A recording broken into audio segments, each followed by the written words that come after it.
আপনারাই বলেন তো এটা কিসের হালুয়া? দেখতেই পাচ্ছেন খুব সুন্দর করে এটা আমি সাজিয়ে নিয়েছি। চলেন দেখা যাক হালুয়াটা কিসের, আমি আপনাদের সাথে শেয়ার করছি। খুব সুন্দর করে একটা হালুয়া রেসিপি আপনাদের সামনে আজকে উপস্থিত করেছি। তো চলে আসলাম উর্মিলা কিচেন থেকে।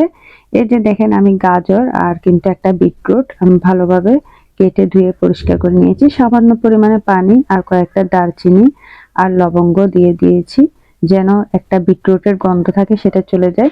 তেজপাতাও দিয়ে দিয়েছি 2টার মতো। এরপর সামান্য পানি দিয়ে এটা আমি কিন্তু হালকা হালকা করে ভাপিয়ে নিয়েছি। এই যে দেখেন একদম পানিটা শুকিয়ে গিয়েছে, সিদ্ধটাও হয়ে গেল। তো যাই হোক এটা নামিয়ে ঠান্ডা করে একটা ব্লেন্ডার জারে নিয়ে নিলাম। নিয়ে আমি এটা ভালোভাবে ব্লেন্ড করব। এটা ব্লেন্ড করতে বেশি সময় লাগে না, আর ঠান্ডা হলে কিন্তু ব্লেন্ড করতে হবে। এই যে আমি সবগুলো নিয়ে নিয়েছি, আর যে আমি লবঙ্গ দারচিনি দিয়েছিলাম সেটা আমি উঠিয়ে ফেলে দিয়েছি। আর এখানে আমি কিছু বাদাম ভালোভাবে টেলে নিচ্ছি সামান্য পরিমাণে। এই যে আমার বাদামটাও ঢালা হয়ে গিয়েছে। ওই পাতিলটার মধ্যে আমি কিন্তু কিছুটা ঘি দিয়ে দিয়েছি। ঘিটা দিয়ে যেটা আমি ব্লেন্ড করে নিয়েছি সেটা আমি এখানে দিয়ে দিলাম।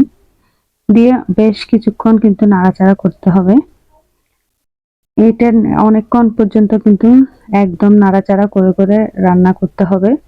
এটা অনেক সময় লাগে, আর করতে তেমন কিন্তু সমস্যা হয় না।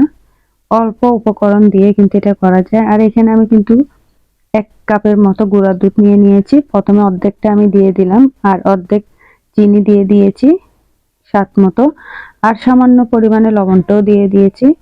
হালকা পরিমাণে যদি মিষ্টি জিনিসে লবণটা দেওয়া না হয় তাহলে কিন্তু খেতে ভালো লাগে না, মিষ্টিটা লাগে না মুখে।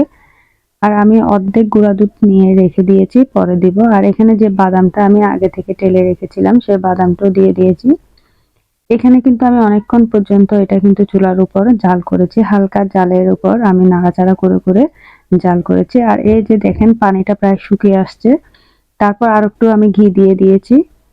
এটা কিন্তু সম্পূর্ণ ঘিয়ের উপর করতে পারবেন, আর যদি ঘি না হয় বাটারের উপরও করা যায়। আমি কিন্তু এটা সম্পূর্ণ ঘিয়ের উপর করেছি। আর আমি গুঁড়া দুধটাই দিয়েছি, লিকুইড কোনো দুধ দিই নাই। গুঁড়া দুধটা দিলে অল্প সময়ে এটা হয়ে যায়। এই যে দেখেন এটা কিন্তু একদম মাখো মাখো হয়ে গিয়েছে। আর সুন্দর মতো আরো কিছু আমি গুঁড়া দুধ রেখে দিয়েছিলাম, সেই গুঁড়া দুধটাও দিয়ে দিয়েছি। দিয়ে আরো কিছুক্ষণ পর্যন্ত কিন্তু আমি এভাবে এটা নাড়াচাড়া করব। একদম গায়ে গায়ে যে পানিটা ছিল সেটা কিন্তু একদম শুকিয়ে যাবে। এভাবে করতে করতে কিন্তু একসময় দেখেন এটা হয়ে গিয়েছে, আর আমি একটা পাত্রের মধ্যে ঢেলে নিচ্ছি। এখন এটা আমি পাত্রটার মধ্যে নিয়ে সুন্দর মতো শেপ দিয়ে সাজিয়ে নেব। আপনারা আপনাদের পছন্দ অনুযায়ী নিতে পারেন।